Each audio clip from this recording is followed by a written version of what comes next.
আমরা প্রায়ই বাচ্চাদের ক্ষেত্রে জন্মগত হৃদরোগ নিয়ে যারা আসে তাদেরকে আমরা ঘন ঘন অনেক পরীক্ষা করতে বলি, বিশেষ ইকো। তো আমাদের কাছে প্যারেন্টসরা জানতে চান যে আসলে পরীক্ষাটা কতবার করা উচিত, এবং আরো জানতে চান যে কি কি পরীক্ষা করলে আমরা জন্মগত হৃদরোগ ধরতে পারি। আসসালামু আলাইকুম, আমি ডাক্তার মোহাম্মদ মোস্তাফিজুর রহমান ভুইয়া, এমডি শিশু হৃদরোগ কনসালটেন্ট, বাংলাদেশ মেডিকেল ইউনিভার্সিটি।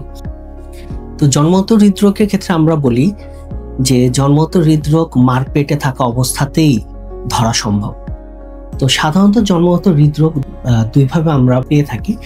একটা হচ্ছে তার অন্য কোনো একটা জটিল রোগ আছে যেটার পার্ট হিসেবে তার জন্মগত হৃদরোগ আছে, আর একটা হচ্ছে শুধুমাত্র তার হার্টের একটা ডিফেক্ট আছে। তো মার পেটে থাকা অবস্থাতে সাধারণত 11 থেকে 14 সপ্তাহের দিকে আমরা এনটি স্ক্যান করতে বলি, সেটা করলেও কিছু সমস্যা ধরার পরে। এছাড়া মার পেটে থাকা অবস্থা 20 থেকে 22 সপ্তাহ বয়সে যদি ফিটাল ইকো করা হয়, তখন বাচ্চার হার্টে সমস্যা থাকলে অনেক ক্ষেত্রেই ধরা পড়ে। এছাড়া বাচ্চা জন্ম নেওয়ার পরে যখন সে বিভিন্ন উপসর্গ নিয়ে আমাদের কাছে আসে, তখন শিশু বিশেষজ্ঞরা যদি মনে করে যে বাচ্চার হার্টে সমস্যা আছে, তখন সাধারণত আমাদের কাছে ইকো করতে পাঠায়। ইকো করলে আমরা তখন তার হার্টে যদি কোনো সমস্যা থাকে সেটা যত ক্ষুদ্রই হোক সেটা পূর্ণভাবে আমরা ধরতে পারি। তো দেখা যায় যে একটা বাচ্চার হৃদরোগ ধরার পরে সাথে সাথে আমরা কখনোই এই ছিদ্রবায়ু রোগটাকে আমরা কারেকশনে যাই না, সাধারণত আমরা অপেক্ষা করি। তো বাচ্চার ওজন বৃদ্ধির সাথে সাথেই দেখা গেছে 60 থেকে 70% ক্ষেত্রে অ্যাসাইনোটিক যে ডিজিজগুলি, এএসডি, পিএসডি, এগুলি সময়ের সাথে ছোট হয়ে আসে বা বন্ধ হয়ে আসে। তো আমরা সাধারণত এই বাচ্চাদেরকে বিভিন্ন ওষুধ দিয়ে আমরা এই ফলো আপে রাখি, এবং এই বাচ্চার হার্টে ফুটাটা ছোট হচ্ছে না বড় হচ্ছে, বা তার ভিতরে ফুসফুসে প্রেশার বাড়ছে কিনা, বা অন্য কোনো সমস্যা তৈরি হচ্ছে কিনা, সেটা আমরা সাধারণত ইকোর মাধ্যমে ফলো আপ করতে থাকি।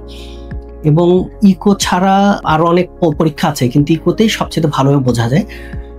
কিছু বিশেষ ক্ষেত্রে যখন আমরা ইকোর মাধ্যমে একটা রোগ ধরা পড়ার পরেও যখন আমরা সাধারণত সার্জারির প্ল্যানিং করি, অথবা কিছু জটিল ক্ষেত্রে যেমন হার্টের টিউমারের ক্ষেত্রে, তখন আমরা কিছু আরো বিশেষ পরীক্ষা শরণাপন্ন হই। যেমন সিটি এনজিওগ্রাম একটা পরীক্ষা আছে, আমরা করতে দিই, কার্ডিয়াক এমআরআই করতে দিই, কিন্তু সেগুলি সবার ক্ষেত্রে না, সেটা খুবই বিশেষ ক্ষেত্রে আমরা দিই।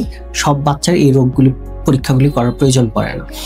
এবং ইকো দেখা গেছে একটা বাচ্চা জন্মগত হৃদরোগ ধরার পরে অসংখ্যবার করতে হয়, এবং সেটা তার বন্ধ হওয়া পর্যন্ত অবশ্যই করতে হয়। ইভেন আমরা যখন বোতাম দিয়ে বা সার্জারি করার পরেও আমরা যখন বাচ্চাটা পুরোপুরি সুস্থ হয়ে যায়, তারপরও ইন্টারন্যাশনাল গাইডলাইন অনুযায়ী একটা লম্বা টাইম বাচ্চার হার্টের কন্ডিশনটা আমরা ইকোর মাধ্যমে ফলো আপ করি।